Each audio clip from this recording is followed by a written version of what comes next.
Nursing ഡയറക്ടറിന്റെ പുതിയൊരു വീഡിയോയിലേക്ക് ഏവർക്കും സ്വാഗതം. ജനറൽ നഴ്സിംഗ് അഥവാ GNM കോഴ്സിനെ കുറിച്ച് നിരവധി കുട്ടികൾ ചോദിച്ചിട്ടുണ്ടായിരുന്നു. പ്ലസ് ടുവിൽ സയൻസ് അല്ലാതെ മറ്റുള്ള സബ്ജക്റ്റുകൾ, അതായത് ഹ്യൂമാനിറ്റീസ്, കൊമേഴ്സ് തുടങ്ങിയുള്ള സ്ട്രീമുകളിൽ പഠിച്ച കുട്ടികൾക്ക് മെഡിക്കൽ ഫീൽഡിലേക്ക് വരാൻ പറ്റുന്ന ഒരു ബെസ്റ്റ് ഓപ്ഷനാണ് ജനറൽ നഴ്സിംഗ് കോഴ്സ്. അപ്പോൾ ആ GNM കോഴ്സിനെ കുറിച്ചുള്ള വിശദമായിട്ടുള്ള കാര്യങ്ങളാണ് ഈ വീഡിയോയിൽ ഉൾപ്പെടുത്തുന്നത്. ജനറൽ നഴ്സിംഗ് അഥവാ GNM കോഴ്സ് കേരളത്തിൽ നിരവധി ഓപ്ഷൻസ് അവൈലബിൾ ആണ്. അപ്പോൾ കേരളത്തിൽ എങ്ങനെയാണ് അഡ്മിഷൻ പ്രോസസ്സുകൾ നടക്കുന്നത് എന്നുള്ളത് നമുക്ക് നോക്കാം. ഗവൺമെന്റ് സെക്ടറിൽ കേരളത്തിൽ രണ്ട് രീതിയിലാണ് നമുക്ക് ജനറൽ നഴ്സിംഗിന് അഡ്മിഷൻസ് എടുക്കാനായിട്ട് സാധിക്കുക. DME അഥവാ ഡയറക്ടർ ഓഫ് മെഡിക്കൽ എഡ്യൂക്കേഷന്റെ കീഴിലുള്ള 3 വരുന്ന മെഡിക്കൽ കോളേജുകളോട് അനുബന്ധിച്ച് പ്രവർത്തിക്കുന്ന നഴ്സിംഗ് സ്കൂളുകളുണ്ട്. അവ തിരുവനന്തപുരം, കോട്ടയം, കോഴിക്കോട് അങ്ങനെ 3 മെഡിക്കൽ കോളേജുകളോട് അനുബന്ധിച്ചിട്ടാണ് പ്രവർത്തിക്കുന്നത്. ഇത് കൂടാതെ DHS അഥവാ ഡയറക്ടറേറ്റ് ഓഫ് ഹെൽത്ത് സർവീസസിന്റെ കീഴിൽ 15ഓളം കോളേജുകളാണ് ജനറൽ നഴ്സിംഗിന് വേണ്ടി ഓരോ ജില്ലകളായിട്ടും ഉണ്ട്. അപ്പോൾ ഓരോ ജില്ലയ്ക്കും ഓരോ നഴ്സിംഗ് സ്കൂൾ എന്ന രീതിയിൽ 14 ജില്ലകൾക്കായിട്ട് 14 നഴ്സിംഗ് സ്കൂളുകളും, കൊല്ലം ആശ്രം നഴ്സിംഗ് സ്കൂൾ അത് SC/ST കാറ്റഗറി കുട്ടികൾക്ക് വേണ്ടി മാത്രമായിട്ട് റിസർവ് ചെയ്തിരിക്കുന്ന ഒരു നഴ്സിംഗ് സ്കൂളാണ്. അങ്ങനെ 14+1 15 നഴ്സിംഗ് സ്കൂളുകളാണ് DHSന്റെ കീഴിൽ ഉണ്ടാവുക. കഴിഞ്ഞ വർഷം മുതൽ LBS മുഖേനയാണ് ജനറൽ നഴ്സിംഗ് കോഴ്സുകളിലേക്ക് അഡ്മിഷൻസ് എടുത്തിരുന്നത്. നേരത്തെയൊക്കെയാണെന്നുണ്ടെങ്കിൽ ഓരോ ജില്ലയ്ക്കും അതാത് ആപ്ലിക്കേഷൻ വിളിച്ച് ആ ഒരു ജില്ലയിലുള്ള കുട്ടികളെ ആപ്ലിക്കേഷൻ ഡയറക്റ്റായിട്ട് നൽകി അതിൻ്റെ മെറിറ്റ് അടിസ്ഥാനത്തിലായിരുന്നു അഡ്മിഷൻസ് കൊടുത്തിരുന്നത്. ഇപ്പോൾ സെൻട്രലൈസ്ഡ് അലോട്ട്മെൻറ്റ് ആയതുകൊണ്ട് തന്നെ അത്യാവശ്യം നല്ല മാർക്കുള്ള കുട്ടികൾക്ക് മാത്രമാണ് ഈ ജനറൽ നഴ്സിംഗ് കോഴ്സിന് പഠിക്കാനായിട്ട് സാധിക്കുക. ഇവിടെ നോക്കിക്കഴിഞ്ഞാൽ +2 സയൻസ് വളരെയധികം നിർബന്ധമാണ്. +2 സയൻസ് അല്ലാത്ത കുട്ടികളൊക്കെ തന്നെ മിക്കവാറും ഡിസ്ക്വാളിഫൈ ആവുക അല്ലെങ്കിൽ ആപ്ലിക്കേഷൻ റിജക്റ്റ് ചെയ്യുകയോ ചെയ്യാൻ സാധ്യതയുണ്ട്. അതുകൊണ്ട് തന്നെ ബയോളജി സയൻസിൽ +2 കംപ്ലീറ്റ് ചെയ്ത കുട്ടികൾക്കാണ് ജനറൽ നഴ്സിംഗിൻ്റെ ഗവൺമെൻറ് കോളേജുകളിലേക്ക് അല്ലെങ്കിൽ ഗവൺമെൻറ് നഴ്സിംഗ് സ്കൂളുകളിലേക്ക് അപേക്ഷിക്കാൻ സാധിക്കുക. അതോടൊപ്പം മറ്റൊരു കാര്യം കൂടി നമ്മൾ മനസ്സിലാക്കേണ്ടതായിട്ടുണ്ട്. ഇവിടെ നഴ്സിംഗ് സ്കൂളുകളിൽ ഫ്രീ ആയിട്ട് തന്നെയാണ് നമുക്ക് ജനറൽ നഴ്സിംഗ് പഠിക്കാനായിട്ട് അവസരം ലഭിക്കുക. അതുകൊണ്ട് തന്നെ ₹1 പോലും മുടക്കില്ലാതെ തന്നെ നിങ്ങൾക്ക് ഈ ഒരു കോഴ്സ് കംപ്ലീറ്റ് ചെയ്യാനായിട്ട് സാധിക്കുന്നതുമാണ്. അതിനാൽ ഫിനാൻഷ്യലി ബുദ്ധിമുട്ടുള്ള, പഠിക്കാൻ നല്ല കഴിവുള്ള കുട്ടികളൊക്കെ തന്നെ മിക്കവാറും ഈ ജനറൽ നഴ്സിംഗ് കോഴ്സുകളിലേക്ക് അപേക്ഷിക്കാറുണ്ട്. അങ്ങനെ നോക്കിക്കഴിഞ്ഞാൽ അത്യാവശ്യം നല്ല മാർക്കുള്ള കുട്ടികൾക്ക്, ഏകദേശം ഒരു 89-90% മുകളിലേക്ക് മാർക്കുള്ള കുട്ടികൾക്ക് തന്നെയാണ് ഓരോ വർഷവും അലോട്ട്മെൻറ്റുകൾ ലഭിക്കുക. ഇതുകൂടാതെ നിരവധിയായിട്ടുള്ള നഴ്സിംഗ് സ്കൂളുകൾ കേരളത്തിലെമ്പാടും പ്രൈവറ്റ് മേഖലയിലും പ്രവർത്തിക്കുന്നുണ്ട്. കേരളത്തിലെ അലോട്ട്മെൻറ്റ് പ്രോസസ്സിൽ മെയിനായിട്ട് അവർ സ്പെസിഫൈ ചെയ്യുന്ന ഒരു കാര്യമാണ് +2 സയൻസ് കഴിഞ്ഞ കുട്ടികൾക്കാണ് ഫസ്റ്റ് പ്രയോറിറ്റി അല്ലെങ്കിൽ മുൻഗണന ലഭിക്കുക.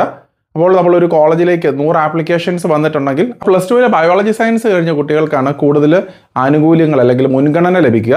അപ്പോൾ അങ്ങനെയുള്ള കുട്ടികൾക്കാണ് ആദ്യമേ ഓപ്ഷൻസ് കൊടുക്കുക. അഥവാ അങ്ങനെ ചേരുന്നില്ലെങ്കിൽ അങ്ങനെ ഒഴിവ് വരുന്ന സീറ്റുകളിലേക്ക് മാത്രമാണ് കൊമേഴ്സ്, ഹ്യൂമാനിറ്റീസ് തുടങ്ങിയുള്ള സബ്ജക്റ്റുകളിൽ പഠിച്ച കുട്ടികൾക്ക് അഡ്മിഷൻസ് ലഭിക്കുക. അപ്പോൾ കേരളത്തിൽ മാത്രമുള്ള ഒരു പ്രത്യേകതയാണ്. അതുകൊണ്ട് തന്നെ ഏറ്റവും അവസാന ഘട്ടം വരെ ഇങ്ങനെയുള്ള മറ്റുള്ള സ്ട്രീമിലുള്ള കുട്ടികൾ കേരളത്തിൽ വെയിറ്റ് ചെയ്ത് നോക്കി നിൽക്കേണ്ടതായിട്ടുണ്ട്. ഉദാഹരണമായിട്ട് ഒരു കോളേജിലേക്ക് അപേക്ഷിച്ചവരുടെ ഇടയിൽ നിന്നും +2 ബയോളജി സയൻസിന് 60% മാർക്കോടുകൂടി വന്ന കുട്ടിയും കൊമേഴ്സിൽ 80% മാർക്കോടുകൂടി വന്ന കുട്ടിയും ഉണ്ടെന്നുണ്ടെങ്കിൽ ആദ്യമേ പരിഗണിക്കുന്നത് ഈ 60% +2 ബയോളജി സയൻസ് കഴിഞ്ഞ കുട്ടികൾക്കായിരിക്കും. അങ്ങനെ നോക്കിക്കഴിഞ്ഞ് കഴിഞ്ഞാൽ കേരളത്തിന് വെളിയിൽ വിടാനായിട്ട് ബുദ്ധിമുട്ടുള്ള, ഫിനാൻഷ്യലി ബുദ്ധിമുട്ടുള്ള അങ്ങനെ വരുന്ന സയൻസ് സബ്ജക്റ്റുകളിൽ ബയോളജി സയൻസ് കംപ്ലീറ്റ് ചെയ്ത കുട്ടികളൊക്കെ തന്നെ കേരളത്തിൽ ജനറൽ നഴ്സിംഗ് പഠിക്കുവാനായിട്ട് മുന്നോട്ട് വരാറുണ്ട്. അതുകൊണ്ട് കൊമേഴ്സ്, ഹ്യൂമാനിറ്റീസ് തുടങ്ങിയുള്ള സ്ട്രീമുകളിൽ പഠിക്കുന്ന കുട്ടികൾക്ക് അഡ്മിഷൻ കിട്ടാൻ കുറച്ച് ബുദ്ധിമുട്ട് നേരിടാറുമുണ്ട്. എങ്കിലും കേരളത്തിൽ ഏതാനും ചില പ്രൈവറ്റ് കോളേജുകൾ നമുക്ക് ഡയറക്റ്റ് അഡ്മിഷൻസ് എടുക്കാനുള്ള പോസിബിലിറ്റീസ് ഉണ്ട്. അപ്പോൾ ജനറൽ നഴ്സിംഗ് അഥവാ GNM കോഴ്സിലേക്ക് ചേരാൻ താല്പര്യമുള്ള കുട്ടികൾക്ക് വേണ്ടി നമ്മൾക്കൊരു കമ്മ്യൂണിറ്റി ഗ്രൂപ്പ് സ്റ്റാർട്ട് ചെയ്തിട്ടുണ്ട്. ഡിസ്ക്രിപ്ഷനിൽ അതിൻ്റെ ലിങ്കുകളും നൽകിയിട്ടുണ്ട്. അപ്പം നിങ്ങൾ ജനറൽ നഴ്സിംഗ് പഠിക്കാനായിട്ട് ഉള്ള കുട്ടികളാണോ, അതിനുവേണ്ടിയുള്ള പ്രോപ്പർ ഗൈഡൻസ് ലഭിക്കാൻ വേണ്ടി, അതിനുള്ള കോളേജ് അപ്ഡേഷൻസ് ഒക്കെ കിട്ടാൻ വേണ്ടിയുള്ള ഒരു വാട്സപ്പ് ഗ്രൂപ്പായിരിക്കും. അപ്പോൾ അത് ഒരു വാട്സപ്പ് കമ്മ്യൂണിറ്റിയുടെ ലിങ്കുകൾ, കാര്യങ്ങൾ നിങ്ങൾക്ക് ഡിസ്ക്രിപ്ഷനിൽ നോക്കിക്കഴിഞ്ഞാൽ ലഭിക്കുന്നതുമാണ്. ഇതുകൂടാതെ നമ്മൾ കേരളത്തിന് പുറത്തേക്ക് നോക്കിക്കഴിഞ്ഞാൽ തമിഴ്നാട്ടിലും കർണാടകയിലും നിരവധിയായിട്ടുള്ള റെപ്യൂട്ടഡ് ആയിട്ടുള്ള നഴ്സിംഗ് സ്കൂളുകൾ പ്രവർത്തിക്കുന്നുണ്ട്. അപ്പോൾ കേരളത്തിന് പുറത്തേക്ക് നോക്കിക്കഴിഞ്ഞാൽ ഏകദേശം ₹3 ലക്ഷം മുതലാണ് പാക്കേജുകൾ സ്റ്റാർട്ട് ചെയ്യുന്നത്. അത്യാവശ്യം ടോപ്പ് റെപ്യൂട്ടഡ് ആയിട്ടുള്ള കോളേജുകളൊക്കെ തന്നെ ഏകദേശം ₹3.5 ലക്ഷം പാക്കേജിലൊക്കെ നമുക്ക് അഡ്മിഷൻസ് ലഭിക്കുന്നതുമാണ്. ഇതിൽ ഭക്ഷണവും താമസവും എല്ലാം ഉൾപ്പെടെയുള്ള ഒരു പാക്കേജ് തന്നെയായിരിക്കും. മെഡിക്കൽ കോളേജുകളൊക്കെയാണ് നിങ്ങൾ പ്രിഫർ ചെയ്യുന്നതെങ്കിൽ ഏകദേശം 4.5 ലക്ഷം 5 ലക്ഷം പാക്കേജിലായിരിക്കും നിങ്ങൾക്ക് അഡ്മിഷൻസ് ലഭിക്കുക. അപ്പോൾ നിരവധിയായിട്ടുള്ള ഓപ്പർച്യൂണിറ്റീസ് കേരളത്തിന് പുറത്തുണ്ടെന്നും നിങ്ങൾ മനസ്സിലാക്കുക. അതുപോലെ നമ്മളൊരു കോളേജ് തിരഞ്ഞെടുക്കുമ്പോൾ വളരെ പ്രധാനപ്പെട്ട കുറച്ച് കാര്യങ്ങൾ ശ്രദ്ധിക്കേണ്ടതായിട്ടുണ്ട്.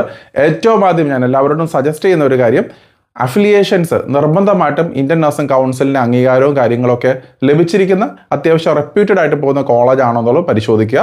രണ്ടാമത്തെ കാര്യം, നമുക്ക് അവിടെ വേണ്ട ക്ലിനിക്കൽ ഫെസിലിറ്റീസ് എല്ലാം കുട്ടികൾക്ക് ലഭിക്കുന്നുണ്ട്. കാരണം മറ്റുള്ള BSc നഴ്സിംഗ് കോഴ്സ് പോലെയല്ല, ജനറൽ നഴ്സിംഗ് കോഴ്സിന് കൂടുതലും പ്രാക്ടിക്കൽ ഓറിയൻറ്റഡ് ആയിട്ടുള്ള ഒരു സിലബസ് ആണ്. അതുകൊണ്ട് തന്നെ നല്ല വ്യക്തമായിട്ട് ക്ലിനിക്കൽ ട്രെയിനിങ് ലഭിക്കുന്ന കോളേജസ് ആണോ എന്നുള്ളത് നിങ്ങൾ പ്രത്യേകമായിട്ട് പരിശോധിക്കേണ്ടതായിട്ടുണ്ട്.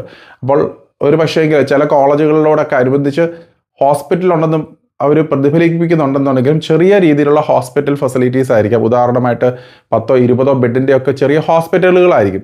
അപ്പോൾ അങ്ങനെയുള്ള ഹോസ്പിറ്റലുകൾ വ്യക്തമായിട്ട് കുട്ടികൾക്ക് പ്രാക്ടിക്കൽസ് ഒന്നും ലഭിക്കുകയില്ല. അതുകൊണ്ട് തന്നെ പ്രോപ്പറായിട്ട് നിങ്ങൾക്ക് പ്രാക്ടിക്കൽസ് അല്ലെങ്കിൽ ക്ലിനിക്കൽ ട്രെയിനിങ്ങുകൾ ലഭിക്കും എന്ന് ഉറപ്പ് വരുത്തുന്ന കോളേജുകളിലേക്ക് മാത്രം നിങ്ങൾ ചേരുവാനായിട്ട് പ്രത്യേകം ശ്രദ്ധിക്കുക. ഇതുകൂടാതെ തന്നെ ഒരു BSc നഴ്സിനോട് കോമ്പിറ്റൻ്റ് ആയിട്ട് അല്ലെങ്കിൽ അതിനോടൊപ്പം തന്നെ കിടപിടിക്കുന്ന രീതിയിലുള്ള അക്കാഡമിക്സും ലഭിക്കുന്ന കോളേജുകളിൽ മാത്രം നിങ്ങൾ അഡ്മിഷൻസ് എടുക്കുക.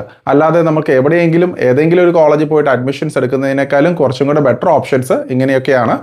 അപ്പോൾ ഈ ഒരു കാര്യങ്ങളൊക്കെ വ്യക്തമായിട്ട് ശ്രദ്ധിക്കുക. നമ്മുടെ നഴ്സിംഗ് ഡയറീസിൻ്റെ ഗൈഡൻസിൻ്റെ ഭാഗമായിട്ട് തീർച്ചയായിട്ടും നിങ്ങൾക്ക് പ്രോപ്പറായിട്ടുള്ള കോളേജുകളിലേക്ക് അഡ്മിഷൻസ് നേടുവാനുള്ള പോസിബിലിറ്റീസ് ഉണ്ട്. ഡിസ്ക്രിപ്ഷനിലുള്ള നമ്പറിൽ കോൺടാക്ട് ചെയ്ത് കഴിഞ്ഞാൽ നിങ്ങൾക്ക് വ്യക്തമായിട്ടുള്ള ഗൈഡൻസ് ലഭിക്കുന്നതുമായിരിക്കും.